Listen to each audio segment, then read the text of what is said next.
In 1959, the U.S. Army carved a city into the Greenland ice cap. 26 tunnels, a hospital, a chapel, a nuclear reactor. They told the world it was a research station. That was a lie. They built it to hide hundreds of nuclear missiles from the Soviets.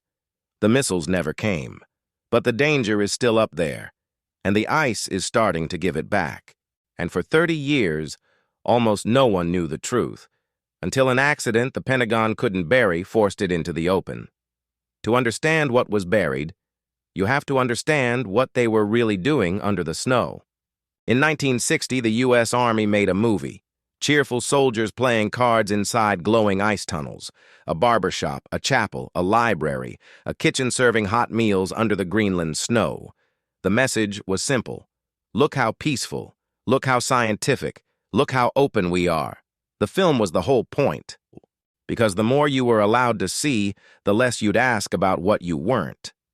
This was Camp Century, 1959, a town for 200 men dug straight into the ice cap, 800 miles from the North Pole. They didn't drill the tunnels, they cut them. Open trenches sliced into the ice with a giant Swiss snow cutter, then roofed over and buried. 26 of them, around 2 miles of corridors in all. And at the far end sat the heart of the base, the PM-2A.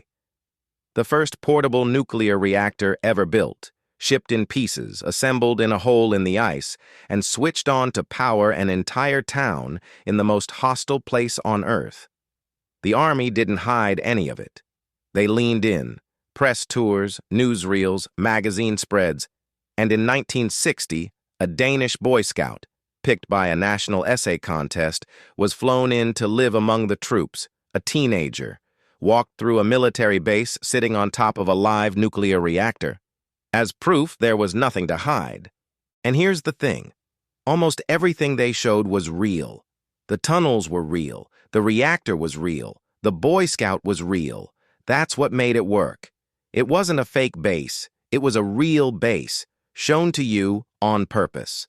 The lie wasn't in what they let you see. It was in one number they never mentioned. The length of the tunnels they were actually planning to dig. Camp Century had 26 tunnels, around 2 miles. The plan it was secretly testing called for thousands of miles. And that plan had a name. It was called Project Iceworm, and the scale of it is hard to believe, even now. A network of tunnels under the ice cap covering 52,000 square miles.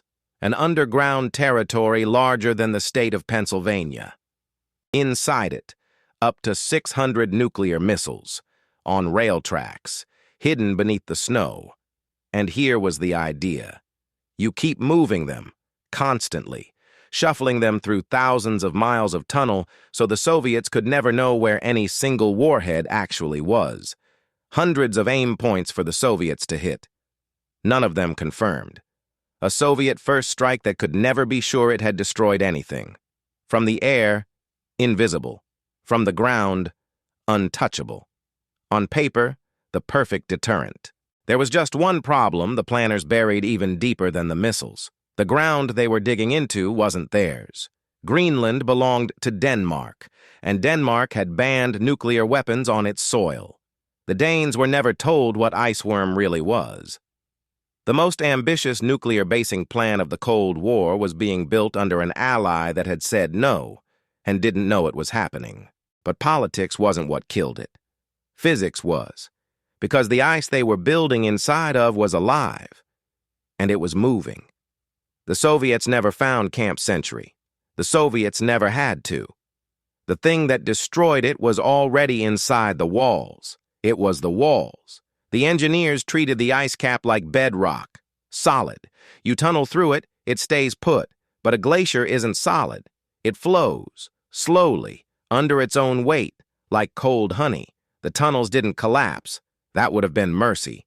They closed, ceilings sagging inch by inch, walls creeping inward, the reactor chamber slowly being squeezed.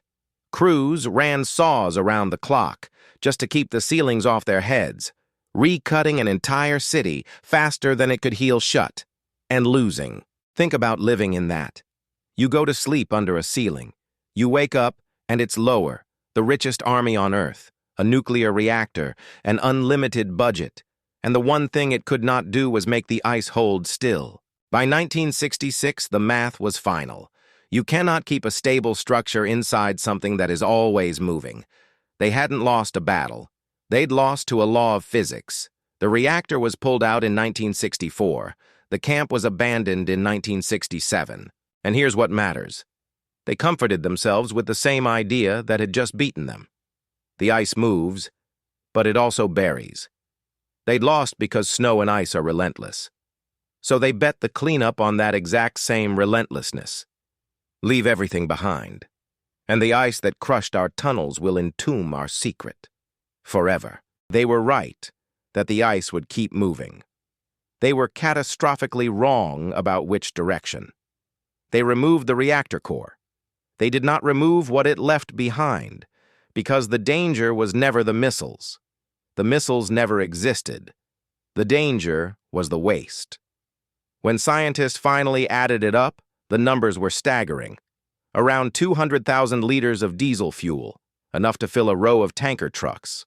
240,000 liters of wastewater and raw sewage, an unknown volume of low-level radioactive coolant from the reactor, and PCBs, toxic industrial chemicals, soaked into the construction below. All of it, left in the ice, across an area the size of 100 football fields. The plan was simple. Snowfall would bury it deeper every single year. Down and gone. Entombment by nature, permanent. And that assumption held for exactly one reason. They believed the Greenland ice cap would only ever grow. They were wrong about that, too. But before the ice could give up the secret, someone else nearly did. January 1968. A U.S. Air Force B-52 bomber was circling near Thule Air Base in northern Greenland. On board, 4 hydrogen bombs. A fire broke out in the cabin. The crew bailed out. The plane went down onto the sea ice at over 500 miles an hour. The conventional explosives in all 4 bombs detonated. Plutonium scattered across the ice. What followed was one of the largest, coldest cleanup operations in history. Hundreds of men scraping radioactive debris off a frozen sea in the polar dark. They recovered most of it. Most. And here is where the cover story should have ended, because now the world was asking why American nuclear weapons were flying over Greenland at all. Denmark's answer was simple. They weren't. Denmark had a strict no-nuclear policy. There were no American nuclear weapons on or over Danish territory. Full stop. That was the official line for almost 30 years. Then, in 1995, the documents came out. A single letter, written in 1957 by the Danish Prime Minister, quietly signaling to Washington that Denmark would rather not ask whether nuclear weapons were at Thule and would not object if they were. The public policy said no. The private deal said yes, and once Danish investigators started pulling that thread, everything came with it. The bombs at Thule, the reactor under the ice, and buried in the files, a plan almost no one alive had ever heard of. Project Iceworm. That's how the world finally learned the truth. Not from the Soviets, not from a spy. From Denmark, investigating its own government, 3 decades too late. The first secret was cracked open by a single sheet of paper. The second one is being cracked open by the ice itself. Greenland isn't gaining ice anymore. It's losing it, fast. And the meltwater doesn't just run off the top, it works its way down, toward the things we were promised would stay buried. In 2016, a team of scientists ran the numbers, led by a researcher named William Colgan. Their finding: Camp Century isn't getting deeper anymore. The ice above it is thinning, and under continued warming, the meltwater could reach the waist and start pulling it back to the surface before the end of this century. The diesel, the chemicals, the coolant, all of it mobilized and running toward the sea. The cover-up isn't being exposed by a leak, or a whistleblower, or a document. It's being exposed by physics, on a clock. and it lands on no one's desk. The Americans built it. The Danes own the land. Greenland, now governing itself, inherited it. Nobody agreed to clean it up because nobody was ever supposed to know it was there. A poison with no owner. Which leaves one question the documents don't answer. The missiles everyone feared were never there. The thing they should have feared was the thing they decided to forget. Camp Century was buried on one assumption, that some secrets, if you put them deep enough, stay buried forever. One of those secrets was kept by a government and broken by a single letter.